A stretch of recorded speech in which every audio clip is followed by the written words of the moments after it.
that first year 111 days, but I did something like 1.5 million vertical feet. So I think it was an average of 10 laps per day. That's so much mileage. Yeah, which is a lot of broken parts, but somehow didn't get injured once in the bike park.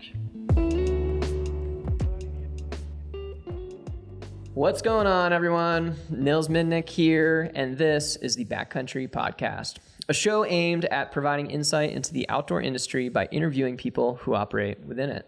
Today, I'm going to be talking with Remy Metailler, Squamish-based professional mountain biker. Remy's journey started in France and landed him in Squamish, British Columbia, where he's become one of the top freeriders in the world. With his mix of style, speed, and flow, he's showing no sign of slowing down, and I am stoked to catch up with him today. Remy, what up, man? How you doing? Yeah, thanks for having me. Yeah, how are you? You're, we're psyched to see you here in Park City. This is your first time up at the offices? Second time. I came last year at the exact same time. Yep. On my way to Moab. Yeah, so totally. Exact same this year. So cool. What brings you out to Utah this time of year?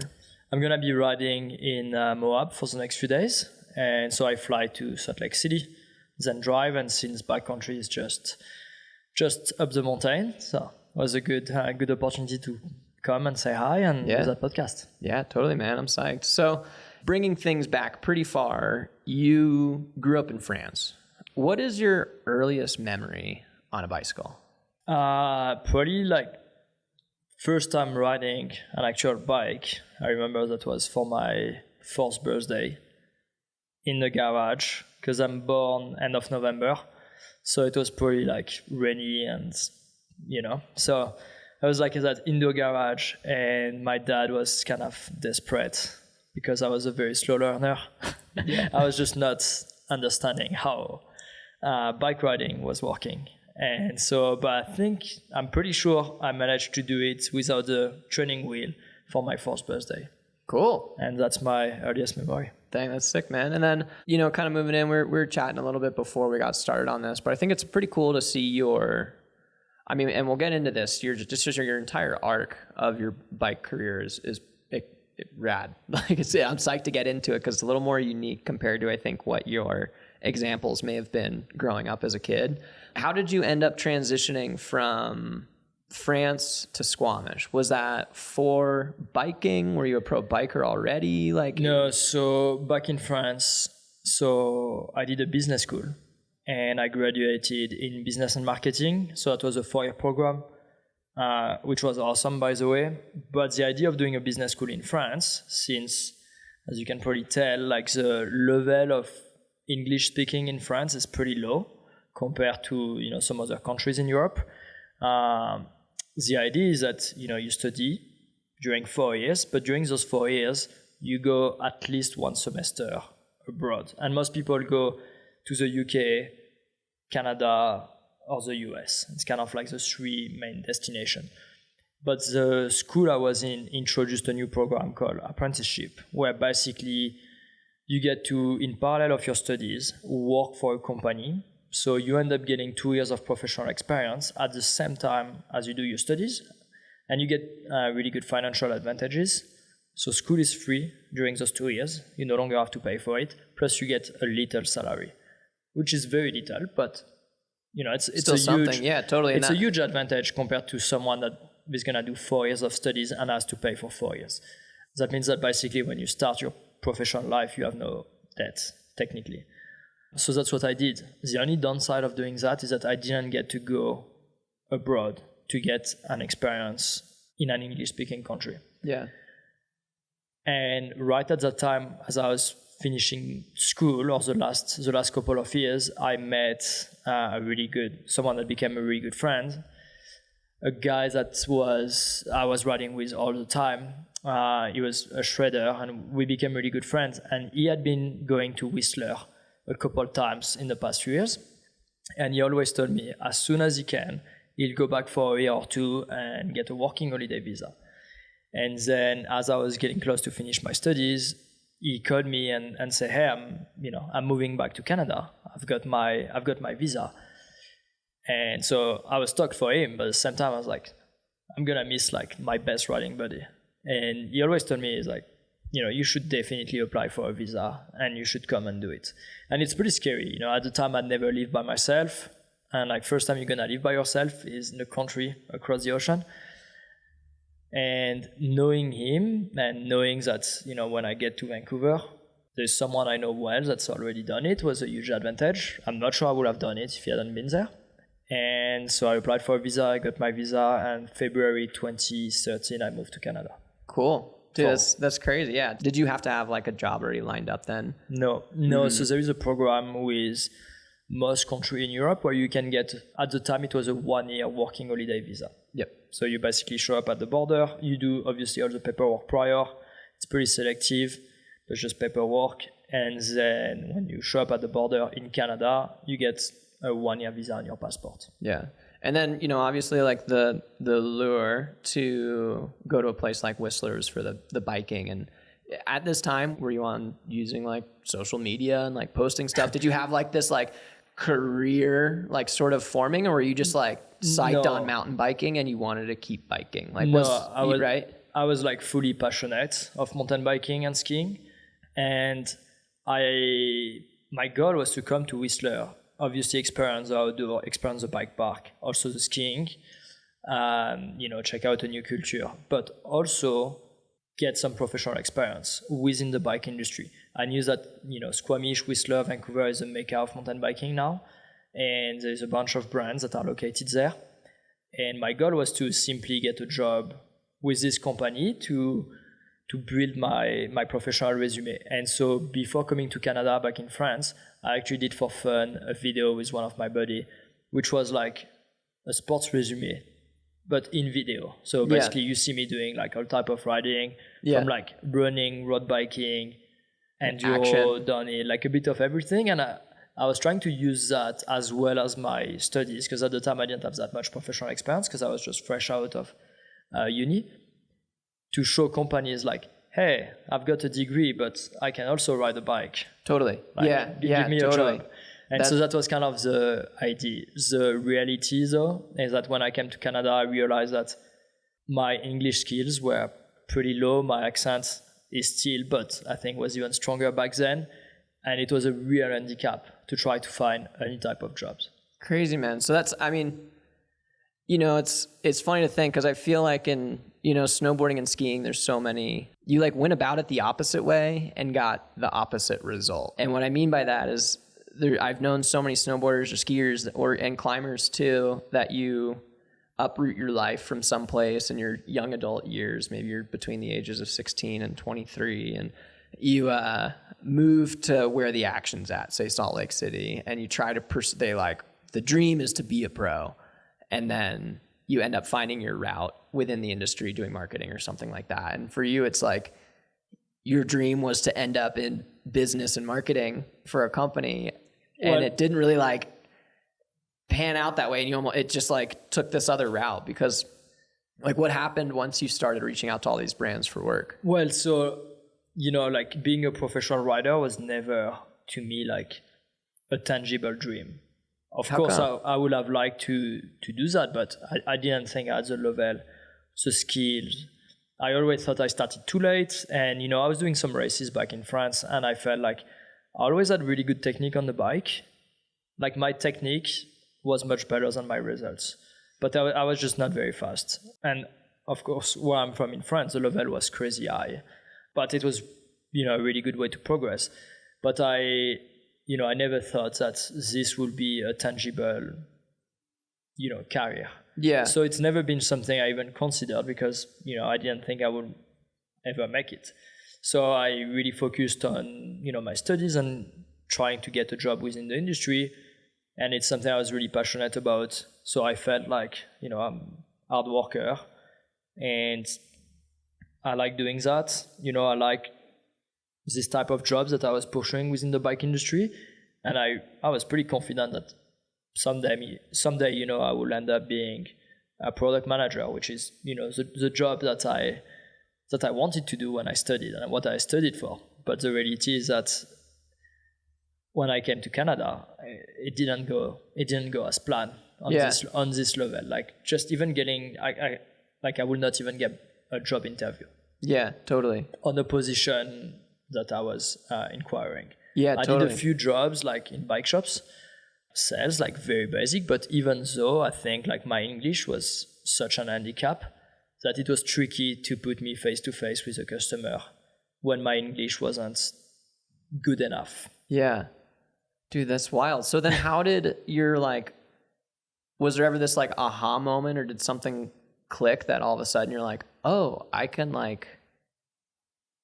go like, you know, pro or what, right? Because for you, it sounds like it happened pretty quick. A lot of kids that come up in biking, I would imagine, you know, start racing at 10. And by 16, they maybe have an idea if they're going to go professional or something. Yeah. No, I think I got extremely lucky in the sense that I had the opportunity to do a couple of videos in the bike park. And I started to get confident in the bike park when my friend Sylvain showed me a couple of lines and gaps. And, you know, he was presenting that if you can do this gap, you're a very good rider. And so then I would look at all those videos and those gaps, and I was like, actually, I can do these gaps. And then I ended up finding my own gaps, and I was able to like come up with lines that people hadn't done before. And I filmed all that with the help of a couple of filmers with no expectation whatsoever. Just passion. Yeah, for just fun. passion. It was kind of like, you know, when you go on holidays and you want like almost a souvenir. Yeah, that was gonna be my souvenir of Whistler, you know. Something like, look, I went to Canada. Yeah, because one of my friends had done that actually. One of my friends I met in business school went to Canada for like 3 or 4 months, and he did an amateur video, but it was really cool. Like, and basically I was gonna do the same, just a fun video to kind of have something to look back and be like, I've done a video in Whistler, you know. It's kind of a dream. Yeah. And but the video like blew up. I got very lucky. People really like the videos, and brands starting to like a lot of the media have been a huge help. Yeah. The media, you know, really pushed the video. You know, it was something new at the time. What year was this? So that was fall and winter 2013. Okay. Yep. So like, you know, a few months after the season ends. Okay. And was like putting out your own, you know, you'll have to excuse me, my like understanding of bike history and video and stuff like that. Like I'm familiar with, was it like Where the Trail Ends? Like that huge production that. So that was Trail Ends was pretty like a couple of years prior to that. Okay, yeah. It was the time where the shreddits were really like pretty dominant in the industry. Where it's like, so shreddit is basically a short video, like, you know, 1 minute 30 to like 3 minutes, action packed, where it's really focused on the riding. There's no story really. It's just like focused on the riding. You know, getting as many bangers as possible in like a short period of time. And yeah, that's what I did, and people really liked it. Dude, that's so cool. And was that kind of like, you're saying like a Shreddit was sort of becoming the common video platform, like way people consumed biking, as opposed to like, had it been like only big movie productions, or you're just like a local guy? Like, because this is sort of that area. Snowboarding's similar, like, we had the introduction of like Instagram and YouTube, and that kind of opened the floodgates for it, like leveled the playing field in a way. Yeah, totally. Yeah, because before you had those big productions, Freeride Entertainment and O'Neill Films, where you kind of, well, obviously you need the talent to be in the movie in the first place, but also you need the connection, and you need to get along. Like, you need to know the filmers, and you know, it's a small crew, right? There's so many talented people, but in the movie you only see like 10 people. And realistically, there is 20 or 30 other people that deserve to be in the movie that, you know, can do super cool stuff. But, you know, maybe they live, you know, in a country where none of the filmers are located, and, you know, for logistic reason, it's a bit more complicated. Whereas the shreddits, like the camera we were using at the time, were pretty worth like $2,000 at the most. So it was fairly affordable. All you needed is, I mean, obviously biking is pretty elitist, it's expensive, but a proper production costs hundreds of thousands of dollars. Whereas the shreddit, you know, it was filmed in 3 days. Yeah. With a camera, it was $1,500, $2,000. Yeah. So fairly affordable in a way. And really anyone's got access to a bike and a mountain can put together, basically. Dude, that's really cool. I mean, it's neat. It's similar in snowboarding for sure, but I think what's really cool about biking is that you kind of have the access seems really attainable, you know, for like, say someone wants to get into filming backcountry skiing or snowboarding, there's even more overhead and there's a safety measure and all these things to get out into the backcountry.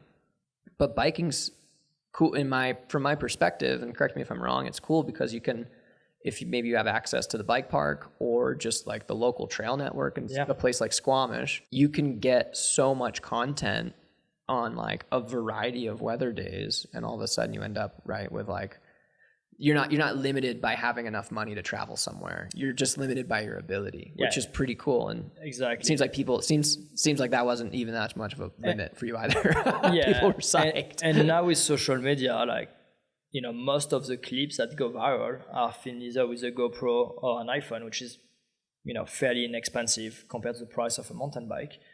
So now it's pretty cool as like, you know, you could be in South America, and if you do something really cool there, like that iPhone clip is gonna travel really fast and go really far.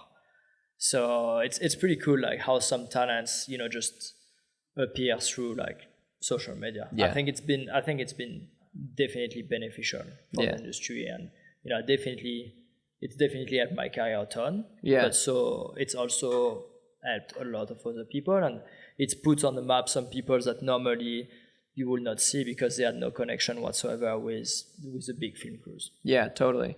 And like, you know, so it's 2013. When was like, after that video dropped, was it a pretty quick response from brands that wanted to get really serious? And did you kind of have this like learning curve of like, what, I can get a free bike, to like, oh, this is my business now? Yeah. Right? How was that transition? Yeah, so it's pretty funny. Like, video came out in November or early December. And at the time, I just had come back to France for a quick visit. And I crashed on a BMX track, borrowing my friend's bike. Basically, ride Whistler more than anyone else has ever done. I think I did that first year, like 111 days, but I did like something like 1.5 million vertical feet. So I think it was an average of like 10 laps per day or something like that, that's so much mileage. Yeah, which is a lot of broken parts, but somehow didn't get injured once in the bike park.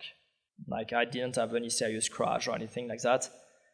Come back to France, first thing I do, borrow a BMX, and I end up crashing on a BMX track that I've ridden, you know, thousands of times. So anyway, I broke my hands, and it was serious enough that I was going to be off the bike for a few months.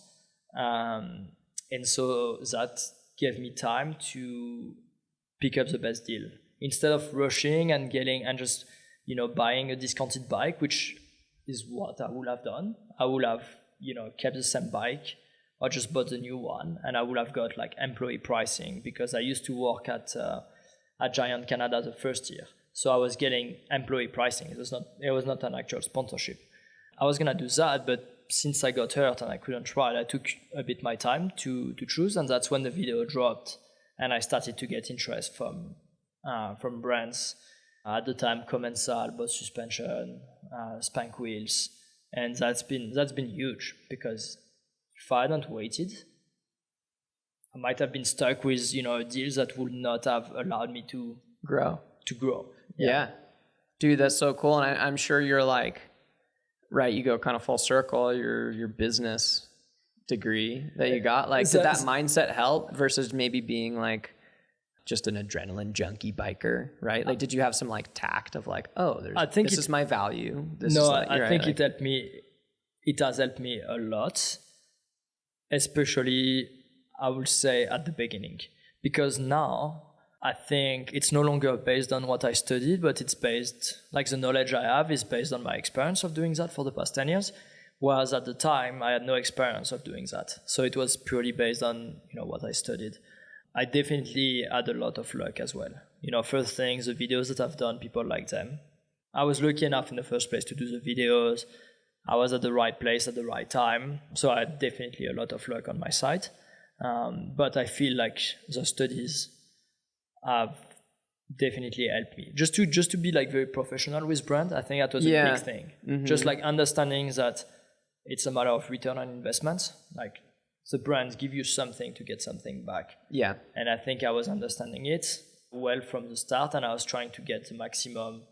I was trying to give back the most possible. Yeah. And, you know, it might be common sense. That's something very key. And staying with sponsor long term is they need to see a return on investment. Yeah. And if they don't, hard to make it work. Yeah. Yeah, totally, man. I understand that. That's like such a, I think it's tricky too, because there's a bunch of like athletes I've met or riders and whatnot, and they like, not everyone connects those dots. And you kind of need to connect those dots, right, to make it work. Like where you can be an elite biker or snowboarder or something, but to be a professional biker, yeah, it's your job, bro. Like treat it like one in a way. I mean, like if you take any sport, like the most successful people was it's like professionally, like on a performance level, but also on a business level, are the people who have, you know, the talent, but also the work and the most understanding of the business part. Yeah. And I think it's true for any sport, like whether it's, you know, skiing, snowboarding, biking, UFC fighting, you know, totally, you know, tennis, across the board, basketball, you know, like I think Michael Jordan is a solid example as well, you know. Kelly Slater, dude, totally. Okay, so then, you know, you're hurt, you are able to like start getting some deals from this bike video that's going viral. Was that like on YouTube and Instagram? Because at the time that was on Pink Bike. Okay. So the funny thing that I had heard of Instagram back in France, like in 2012. Yeah. So I downloaded the app, and I was not really savvy with social media at all. And in France, not many people were using it. So I ended up deleting the app. And when I came back to Canada, you know, you'll go and you'll meet people, and a way of connecting with people would be like, hey, what's your Instagram? What's your Instagram name? And I realized that, in Canada, people use Instagram. So I put back Instagram on my phone, and I started to use it again. But I think I used it since it was like public, and I was trying to get a job in the industry. I was trying to make it very professional. Yeah. And I think I've always had that image of being like very professional, because I've always tried to portray myself as a professional, mostly to find jobs. And now obviously with sponsors, like obviously it's the same idea as finding a job. You have to look like professional, like someone that a brand can trust. But that's how I started to use social media. Dang, that's cool, man. And did you once you're kind of thinking, I imagine you start getting these deals and you're like, I want to lean into this more. I want to do another video, or I want to start posting more clips. Is that sort of the route you ended up taking? Commit to biking from that point on and not look back? At first, my work visa was coming to an end, and so I didn't have a job lined up. I also didn't really have much solution to, stay in Canada and actually be able to make money, since when my visa expired, I couldn't work anymore. So I kind of ended up in a situation where starting to make a living from mountain biking was going to be my only option to stay in Canada. Mm-hmm. Crazy. And so I had to make it work. And that's when I started to be like, okay, got one chance. I'm going to work super hard, ride super hard, and see where it goes. And my dad, which was never supportive of biking, was always like, you're gonna go nowhere with mountain biking. He's actually the one that was like, look, you came to Canada. At the time, I flew to Canada the first time at $5,000. But when I left Canada, I also had $5,000. So I basically did 1 year without using my savings. Yeah. And so my dad was like, you're not losing much. He's like, try to do it for another year. Yeah. And see where it goes. And, if you have to use your saving, well, then you come back and just do like everyone else and get a normal job. Yeah. And so that's how I started. Crazy. And then, did things just continue to pick up after that? Because, your Instagram account and your YouTube channel, I would imagine you're at the upper echelon of an audience. Is that correct? With the biking industry, especially with free ride biking? Yeah, with biking, yeah, definitely, yeah. Right. And in our current landscape, that's you're the top guy. You're one of the top guys, especially for your value with the brand and stuff like that. And did that rise kind of happen overnight? And No, you're like that's instantly been- there, or that's has it just kind of just been this like gradual like No, that's chugging along? No, that's been very constant. Yeah, Yeah, because I've been doing it for 10 years, totally. And I mean, Instagram has changed a lot, but like, it takes time. And what I try to sell to brands is to show that, because the numbers are important, obviously, that's, how many people see your stuff. But I think what's more important is your actual name. And, brands, when they sign an athlete, they want to be attached to a name. And I think your name is what you cultivate with your career. And that's what I've been trying to work. So it's been like really, really linear for me. Dude, I mean, that's a really good, I mean, it's funny just the things that you did so right from the start that like catapulted you onto what I would say is like an extremely successful biking career. And like, Thank you.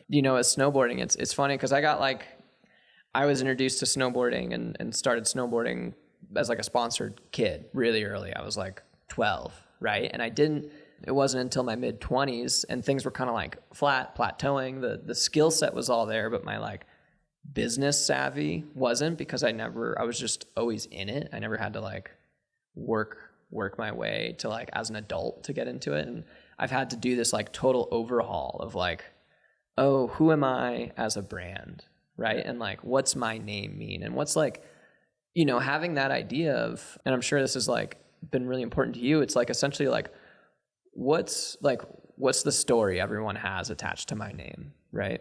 Has that kind of like influenced the videos and the style of riding that you do? Or have you just always kind of been doing yourself and it just keeps like, people keep enjoying it? I mean, I've been lucky that I'm doing what I like, but what I like is also something that's been valuable for brands, like the way the sport has evolved. Like the bike park stuff was great. That got my name out of there, but it's, I was on a downhill bike, and now the sales of downhill bike are, a small fraction of the sales of actual mountain bike. And then, I started to get a little bit bored with bike parks, and I started to ride more trail bikes, which is what most people do. And that's where I'm having the most fun right now. And turns out it's also the biggest segment for most brands. So once again, I got lucky with that. Did you? So was that like a conscious? I'm not as familiar with biking. So did you kind of make a transition from like downhill riding to like more trail free riding or something? Is that what you're saying? Yeah. So I was conscious of that. I knew that for brands, they basically sell, I mean, depends on the brand, but one downhill bike for 100 enduro bikes. Yeah. So, downhill is really impressive. You got Red Bull Rampage, you got UCI Downhill World Cup, where you can make really good content. But for enduro and trail biking, the content was, at the time, the bikes were not as good as they are right now, and the content was not as attractive. Like no one was doing shredded. It wasn't badass. Right? It wasn't as badass. Whereas now the bikes are so good, you can actually push a trail bike to the absolute limit, and you can ride stuff just as well as you will do on a downhill bike. So now you can make really cool content with an enduro bike. And since brands are really pushing the trail bikes, that's where I focus now. Crazy. I still ride a lot of downhill because, I really enjoy it. It's really fun. Like, I just came back from Montana. I actually had my trail bikes there, but I came back from Montana where I was with Backcountry. We did a video. Yeah, let's talk about that, because that's kind of a cool overlap. You were there with parking. Yeah, exactly. And he has his bike park there that he started with his dad. Exactly. Yeah. What did you think of all that? I was mind blown. Like, honestly, I had so much fun. Like, I rode as many laps as I could. I rode like every day from 9 a.m. to 8 p.m. or whatever time it was, and I did as many laps as I could, and I didn't get bored one single second. Cool. Like, they've done an incredible job with the building. Like, the quality of the trail building was very, very impressive. And just the flow, and when you have fun, it's hard to stop, right? So yeah, that's cool. I think it was awesome. I look forward to see like the videos that actually Backcountry is putting together. I think it's coming in the spring. Cool. I'm excited to see it. I saw some of the Instagram stuff, and it looked like you guys were shredding super hard. We had a good time. Yeah. It was awesome. So, but yeah, to come back to your point, I think I got very lucky with the transition from like downhill to trail bike. Like, you timed it correctly? I did, but once again, I was lucky, because at the time, if I was like, no, I only want to ride downhill, and that's what I really enjoy, I would not have switched to the trail bikes for business purposes. Like it just happened naturally, and it ended up being what the industry like wanted anyway. Yeah. So I got very lucky with that. Dude, that's so cool. We'll be jumping around here a little bit, but I want to hear you get thrown into the limelight, or your name starts getting recognized with the first shred that you put out in 2013. What year did you get invited to compete in Rampage? Because from my perspective, that's this like the big dogs go to Rampage, Yeah, so 2015 is when I got 2 years. Yeah, that's insane. You know what I mean? Like not even 2 years really, because like 1 year and a half, because my video came out end of 2013 and the Rampage invite came in like July 2015. Dude. But at the time also Rampage had 40 riders. Okay, yeah. So it was less selective. And I got an invite, and in my head I was like, why do they even invite me? Like I don't really belong there. I've never ridden anything that's like remotely close to what Rampage is. But anyway, went there and I was very disappointed with my riding. Well, it seems like such a different style that like almost that face, you need to like just do it. You need experience. Like, I feel like if I was to go down now, like I will not get a good score because I don't do any tricks, but I feel like I will be so much more proud of my riding now than I was back then. Yeah. Mostly because the skills that I've worked on the trail bike now, which is like going down like super steep and technical stuff, is not what I used to do at all. So I have a way better braking control that I didn't have at the time. Now I know how the dirt reacts below the tire. I know more about bike settings. So I've progressed so much since. But the first time I showed up there, I was... You're like still figuring it out in a way. I was super unprepared. It's like you snowboarding. If you snowboard like powder your whole life, and then you have to do street snowboarding. But you've never really done a rail before. Yeah, I don't know like what board I should be on. Exactly. Or like how to like build my lip onto the rail or something like that. Yeah. Or like even what is relevant and cool. Yeah, and I couldn't go like at the time. I mean, I didn't have any budget to go before and spend. Now everyone is spending lots of money like going there like a couple times a year and building lines and Dude, that's what it seems like, the pre-production into that event. And I wasn't sure, I was going to ask you about that too, because like I see like Carson Storch, for example, and he'll be there for like week or weeks ahead of time, like. But he's also been doing that for 10 years now. Yeah, like shoveling everything and has a crew, an entire crew, and I'm sure everyone like he has a budget for the crew. Every single of the trail builder at Rampage, like every single of them is an amazing rider in the first place, but also an incredible builder. Like no one shows up and it's their first time building a lip. No. But me, when I went, it was basically my first time building anything. And it was really hard for me to, look at a line and know, okay, it's gonna take me, 4 days to build that drop with the help of 3 people. Now, like most of the people know exactly how long it's gonna take them, and they can look at the line like, okay, we'll do that landing, we'll be done, and it's gonna take us 15 hours of work. Then we'll move, we'll do that.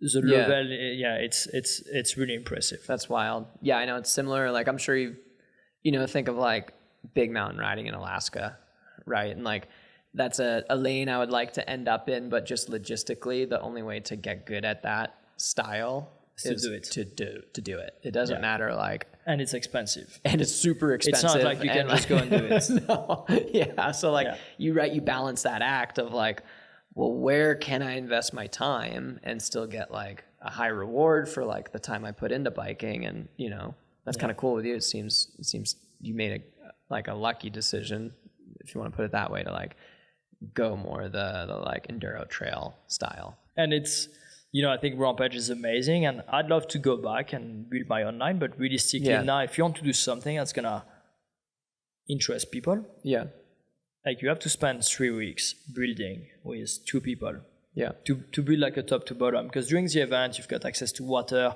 you team up with a lot of other crews, so you don't build 100% of your line. A lot of you might have the same takeoff, different landing, or same landing, different takeoff.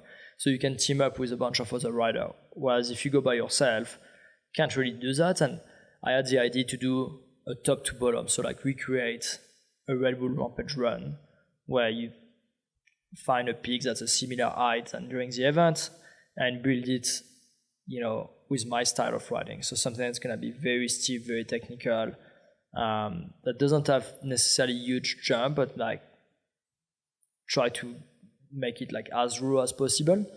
But just the cost of doing that, like in terms of time, but also financial cost, that means that you have to sacrifice a lot of the other stuff you will normally do during the year for your sponsors, for your YouTube channel, and so it's difficult to do all of it, and I feel like I had to make choices. So no, I can definitely understand that. Sort of in like going back to your actual riding, like what's your like filming process? Do you feel like you have these like, I'm actually just curious with biking in general, like do you have times of the year that you're just trying to push where you're like, oh, the dirt's so good in Squamish right now, like we got to get all of our content before it snows? Like what's like your year look like almost? Because for me, I try to warm up my legs through December, ride as much POW and do as many jumps January through April, and then May I'm kind of done, Yeah, so biking, so in Canada, I mean in BC, we are fairly lucky we don't get much snow. So we can ride most of the year. Obviously, it's much wetter in the winter than it is in the summer. So it starts raining basically between now until April. When it's cold, it's difficult. The days are shorter, first of all. So that's a big handicap with the light. It's definitely more difficult for me to produce content in the winter than it is in the summer. But I can still ride, I just adapt. A lot of the terrain is more slippery in the winters than it is in the summer, mostly because it's wet. But some sections are surprisingly good when it's wet. So you can still do like some pretty difficult stuff in the winter. I just try to adapt what I'm gonna film. So light is a big issue, and the rain. It's very difficult to film when it's raining, just for the gear. But also it's dark. If you film with a GoPro, if it's raining, obviously it makes everything more difficult. So I try to do some content that's a little bit more educative during the winter. So more talking, and in the summer I try to focus on the riding. Cool, that's rad. I mean, even like the stuff you decide to ride, like have you gotten to a point in Squamish that you're like, oh, I've ridden every trail, I don't have any more videos to make here? Do you travel a lot to get like clips and parts and stuff like that all dialed in? I do travel a fair bit, and I think what people enjoy is watching me ride new trails. So obviously, like I have to travel to be able to come up with new location, new trails, new feature. But I feel like in Squamish, like I'm still progressing as a rider. The bikes are still getting better, and so there is some stuff, and there's obviously new trails popping everywhere. So I feel like there is always new opportunity to make some cool content. But definitely I have to travel. Yeah, for sure. Like to keep it like fresh and even like for viewers, obviously, but even for me. Yeah, for sure. I mean, do you get like kind of burnt out on the trails like at home, or is it always nice to almost have your like bread and butter, like just ones you know by heart that you can stay like fresh on? It really depends on the time of the year. It's funny because some trails that I don't touch them for 6 months of the year when it's dry, but in the wet they become really fun. Sometimes it's the contrary, where a trail is just unrideable when it's wet and slippery, but becomes really fun in the summer. Mm-hmm. I try to like move. Like sometimes I have period where I go and ride a trail, 5 days in a row. But then I'm not gonna go and ride it for an entire year. Yeah. So totally. I try to keep it fresh like this. Yeah. And is your like I just want to get into of like your at this point like your production process, like your filming process. Do you kind of have like a process you follow, or is it just this mix of like, because from a surface level, right, like someone would see like your GoPro stuff and it's like, oh, you just throw it on, he does the trail, he's done with work for the day. No, and like, wow, looks easy. It's much more complicated. So like any GoPro clip you see that I post on Instagram, like I try really hard. It's not like I show up, press go, drop in, and that's it. I usually do the clip multiple times, And most people won't be able to tell the difference between my first attempt and my 10th attempt. But I'm such a perfectionist. I know that maybe I braked a little bit too much, or the impact I took wasn't super smooth, and I feel like I can make it a bit more clean. Even though you might not be able to see it on the POV footage, but if I know I can do better, I usually don't leave the spot until I feel like I can get it any better. I usually treat that like a race, so I obviously make sure that the conditions are right, that the bike is perfect, that my body, mind, everything's good. I walk the line, and if I'm really gonna push to the limits, I want the conditions to be perfect so I can ride it at the highest level. Yeah. And so I normally walk the stuff, I do a warm up, and then I do it over and over until I feel like, I've reached my max. Someone else might be able to come and do it better than me, but I want the feeling that I've done all it takes to basically provide the best. Yeah. So that's how I treat any iPhone clip or GoPro clip. And then on YouTube, since it's focused more on basically sharing experience and giving tips to the viewers, it's way more natural, less planned. I have a video coming out tomorrow, for example, where you'll see me doing the 5 attempts of a jump, and you'll be able to see that at first I'm nervous and I'm riding tight, and by the last attempt, I'm really relaxed and I ride it really smooth. Yeah. And so on YouTube I show that, whereas I show the process, whereas on Instagram it's mostly just performance based. Yeah, totally. Some of the stuff you're doing, there's inevitable consequences if you crash or something like that. And what's your do you just kind of have a mindset going into these things of, right, oh, I've done all of these steps, I can trust myself to actually go for it? Do you, I kind of want to get into at least for me with biking and snowboarding a lot, there's just so much of my riding at this point is up here, it's in my head. Yeah. Is biking kind of the same? Do you feel, are you training, or is just so much of it getting your mind in the right place? No, it's there's a lot of steps that I use, and I probably do it way more than most of the rider I ride with. And that's something I try to communicate on, where it's, it's basically 9 steps. The first one is I need to see the feature and make sure I assess the risk. First thing, is this worth it? Is it gonna bring me anything? A lot of time I can look at a feature and I'm okay, if I do it good, that's gonna do absolutely nothing for my career. I'm not gonna go to bed feeling happier because I've done it. And if I mess it up, that's gonna be terrible. So I always assess the risk. Then I make sure, are the conditions good? Is the trail super slippery that day, or is it better for me to come back tomorrow when it's drier, for example? Am I feeling good? Am I tired? Am I hungry? Am I thirsty?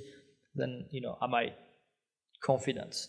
Do I feel like I got it 100%? Or, am I nervous? Then I walk the trail, make sure that there is no hazards.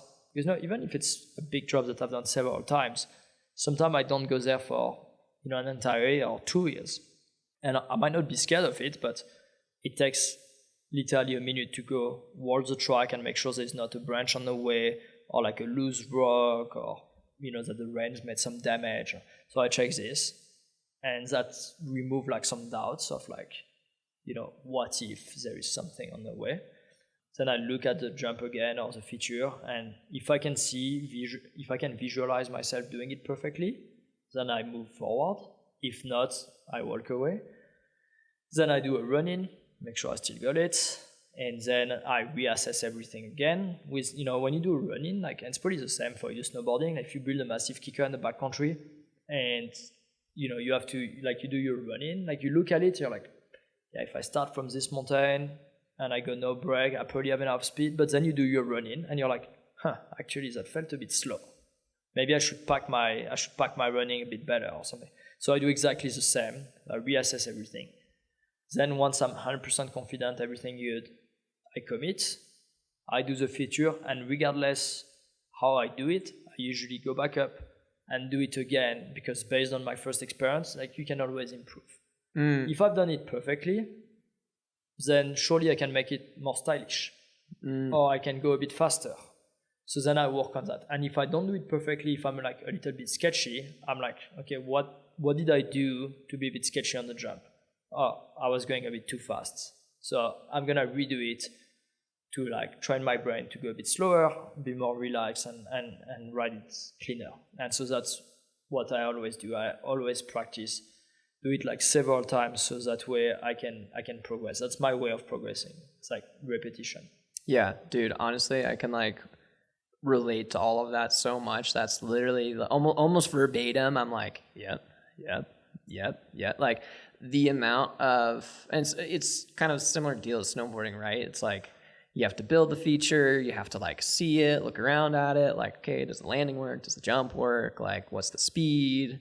You know, risk versus reward. I've had a lot of those days too, where I'm like, yeah, you look at the time. I'm like, dude, it's 4:30. I'm tired. I want to go home. It's getting dark. I don't want to hit another spot. This will not change the course of my career if I do this jump right now or don't do it. So like, yeah, let's go home. But yeah, that mindset, because I feel like so many people, you know, and it'll be cool to get your perspective on this too. Like, you strike me as a methodical biker. And is that is that how most bikers operate? Like free ride bikers operate?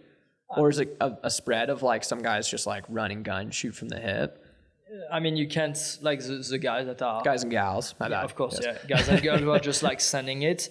It doesn't last forever. It doesn't last long. You know, at some point it's going to bite you.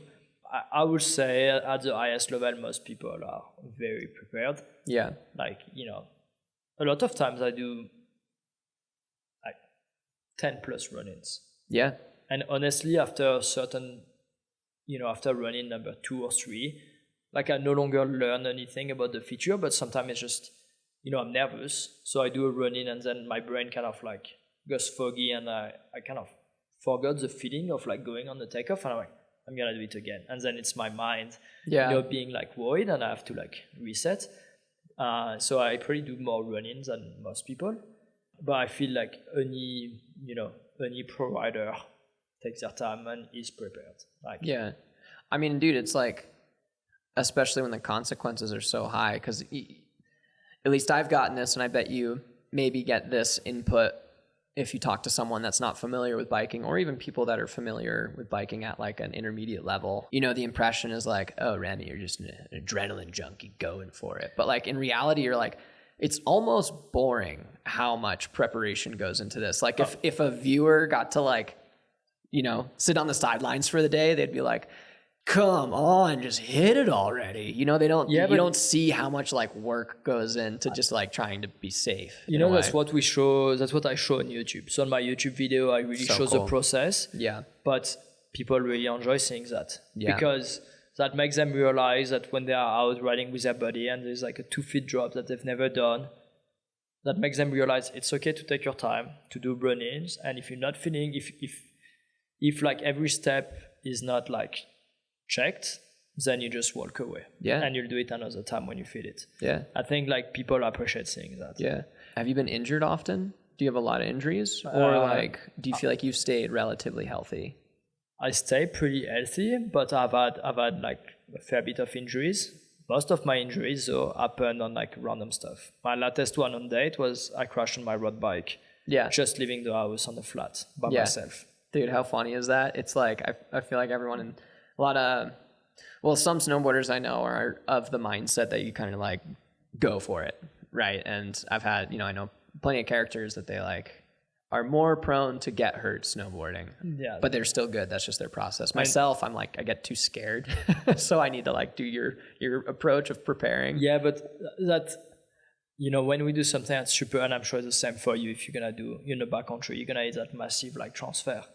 You know, it's gnarly. You're going to put so much focus into it that you know every single parameter. You take into consideration, like, is the snow like slushy or is it like pretty hard pack? You know, is it windy? Like, how's the visibility? Like, you've taken everything. Like, is your snowboard waxed? Like, do you have the right snowboard for what you're about to do? Or like, should you get your other snowboard? It's going to be better or whatever. It's the same with me, but it's, you know, when I'm not very focused, that most accidents have happened. Same. I've never really crashed on something that's like I was... Like shooting. So funny how that works. Yeah. Right? I mean, my last crash was on my road bike. I was, looking on the left, trying to decide where I was going to go and ride. And I didn't see I think a little hole on the ground on my end. I just came off the bar and I just crashed on the side. And before that, I was in the kitchen and chopped my finger with a knife. And, Dude, oh my God, I've done that same exact thing. I was snowboarding's my main thing, but my side passion is climbing. I love climbing. And it was October a few years ago, and I had just paid for a climbing coaching program. That's how much I was nerding out about it at the time, and just started climbing outside, and I was sick. I'm feeling so good. I was starting to send harder things for myself, and then we're making soup, and I was using one of those it's called a microplaner, where you just slice vegetables on it, and took a huge chunk out of the side of my finger. And I was just damn it. You got to be kidding. After all of this, I've done that in the kitchen. I've done that with a brand new knife that my girlfriend bought me. And she's don't cut your finger. And I took an onion. And instead of chopping it normally, I was I'm going to hold it like this because it's more exciting. And I slipped and chopped my finger, and I was mad for a few things. First of all, I was gonna do one of my favorite meal, and since I had to go to the hospital, we couldn't finish cooking, so I missed out on my favorite meal. And also I just had booked a trip to San Diego for surfing, and now I was getting stitches on my finger, and I had to go a few days later to surf. And with the ocean, it was pretty not very good. So I was a bit nervous that I was not gonna be able to surf because of that. So totally. That's classic, man.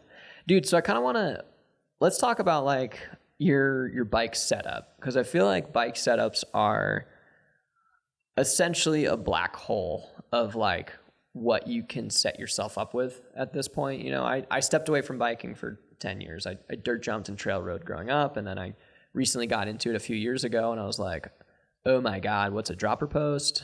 There's just so many things that you can do to try improve your experience. Do you nerd out pretty hard on your gear? Are you extremely particular, or are you Yeah, I do. Yeah, I do, because it's a mechanical sport. So elaborate on that. Yeah, it's a mechanical sport. So, that means that you're using a tool, and there's a lot of money that goes with the brands to engineer the product so they work well. So I don't think it's that and there's a lot of resources available to know how to set up your suspension and your tire pressure, and you can find a lot of resources online. I think it's really important to, when you begin mountain biking, to learn about your material. Just a simple thing, but what's the sag? What does the rebound adjuster do? What does the compression adjuster do? What tire pressure you should run? All those little things make a huge difference on your riding experience. And it's nice to have a very nice bike, but if it's poorly set up, you won't get the best experience out of it. So I think it's something I do a lot, and I try to encourage people to learn about it, and that's what I try to do in my YouTube videos, where I share tips so people get to learn about their bikes and about the product and how to set it up, because for me it makes a huge difference. And that gives me the confidence I need to hit a certain feature if I know that my bike is going to be perfect for the job. Yeah. Because you can take a bike, set it up a certain way, and it's great for trail riding, but then you come across, you go to a totally different terrain, and then your bike is no longer well set up. Yeah. You have to readjust it. Yeah. And it's something that I do all the time. I have kind of a base setup, but then I always tweak it depending on what I'm gonna do. And I think most people should be doing that to get the most fun on their bike. Yeah, totally. If you had to suggest, say you just got a new bike, or you've had your bike for a while, this is, suggestions to anyone listening, what would be of all of the mods that you can easily go and buy for your bike, what would be 2 places to focus on hey, if you can notice this thing and that thing about your bike, then focus on dialing those 2 things in? Yeah, so for me it would be what we call the cockpit, which is basically your stem, handlebar, grip position, brakes position, seat post height, seat angle. This is like the really basic, but like every time you buy a bike, that's where you start. Interesting, yeah. Make sure that just like for snowboarding, you've got different size of snowboard. Yeah. If you're like 5'5" or if you're 6'4", you don't ride the same snowboard. Yeah. Same for the bike, you got. Or even your like stance angles and stuff. Yeah. Same for your bike, you got the frame that's got different size, but your handlebar, for example, if you're like, a small guy or a small girl, you shouldn't be riding the same with handlebars than someone that's 6'4". So those are little things you start with, and then you go on suspension, make sure that you have the right sag and tire pressure. Cool. And I think that's like the really basic, but that makes a big difference. And yeah, like I was saying, there's a lot of resources. I know, people, if they buy a bike on backcountry, there is a guy that can, help out. And it's, you spend, $5,000 to $10,000 on a bike, like it will be silly to skip the steps because they're gonna make more difference than, having the latest carbon bars or, it's really important to understand that. And also just so when you ride the trails, like if you get a mechanical issue or like a little crash or whatever, you're able to readjust the bike and keep on riding. Yeah. Dude, that is crazy. I mean, snowboarding, right, differs in that way, that maybe it's a bit more in the camp of surfing, that like if the conditions are good enough for the day, you can have a pretty good time on like a lunch tray, right? Mountain biking, on the other hand, though, like you said it so well, it's it's a machine based sport, like maybe like other motorsports or something like that, and you do rely so much on these pieces of equipment, these tools to give you like a good time. And usually manufacturers make a really good job to like sell the bike a way that it's, as long as it's assembled properly, like it should be riding pretty well. Yeah. Straight out of the box without having to do many modifications. So I think, it's just making sure that you assemble your bike properly. And if you don't know how to do it, it's completely fine. But just ask, a bike shop or one of your friends that knows how to do it. And I think it makes a huge difference. Totally. People totally underestimate how much impact it has on your riding.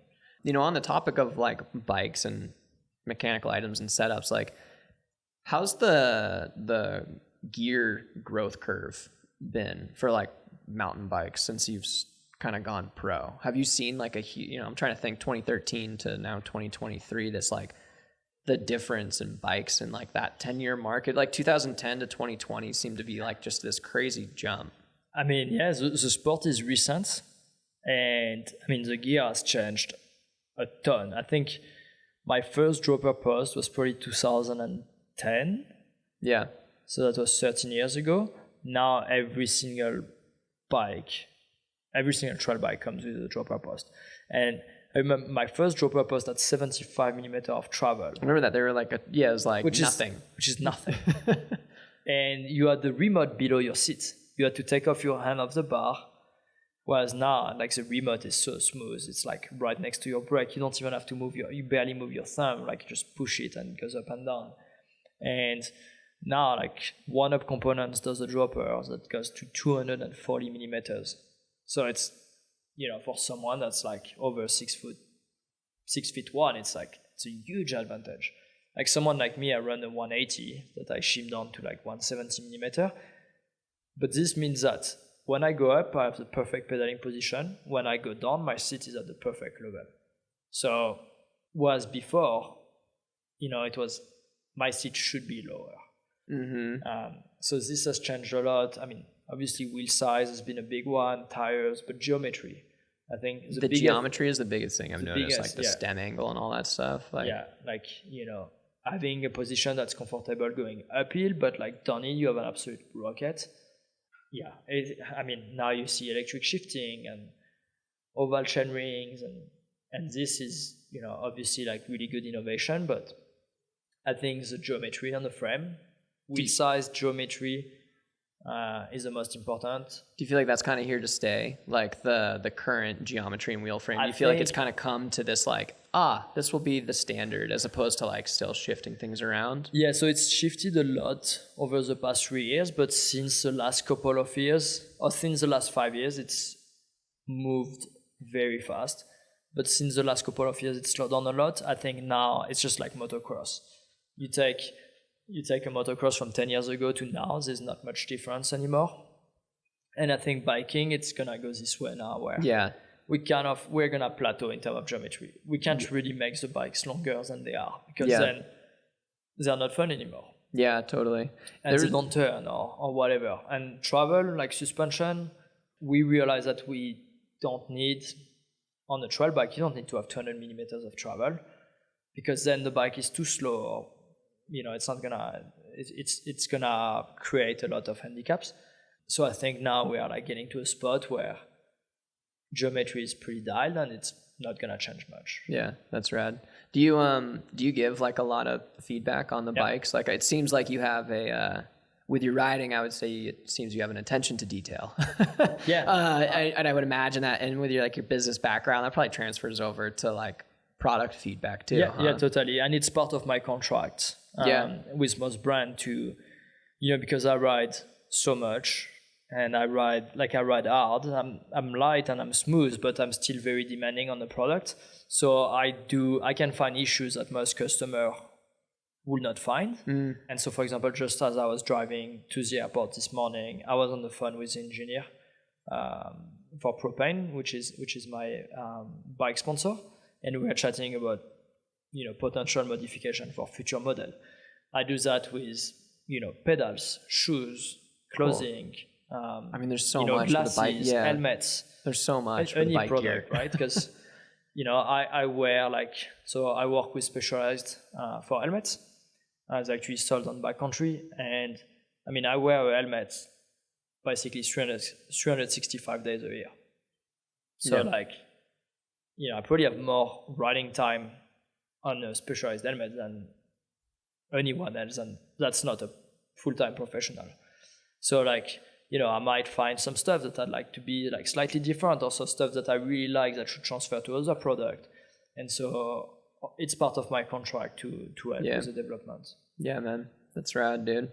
Well, we're kind of nearing the end of our conversation here, and it's been really cool to get all of your insight on biking. It's rad because you're just a savage mountain biker, right? But there's I don't know, you have this cool business tact and your methodical approach to sustain your biking, right? It doesn't seem like you're going to be doing anything reckless from your perspective. No, usually not.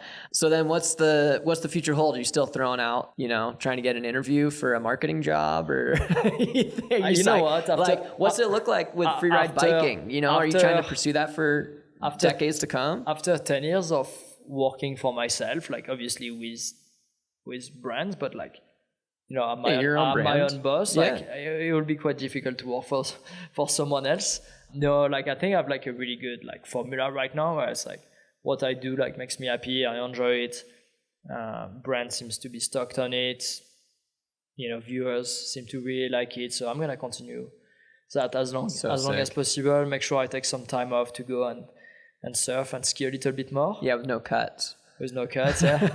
And what's the kind of the near future looking like for you then? We're sort of coming out, we're in fall right now. Yeah, so the next few days I'm gonna be mountain biking in Moab. When I come back, I'm gonna go to Whistler normally for a day or two, just to ride the bike park before it closes, because then it's over for 7 months.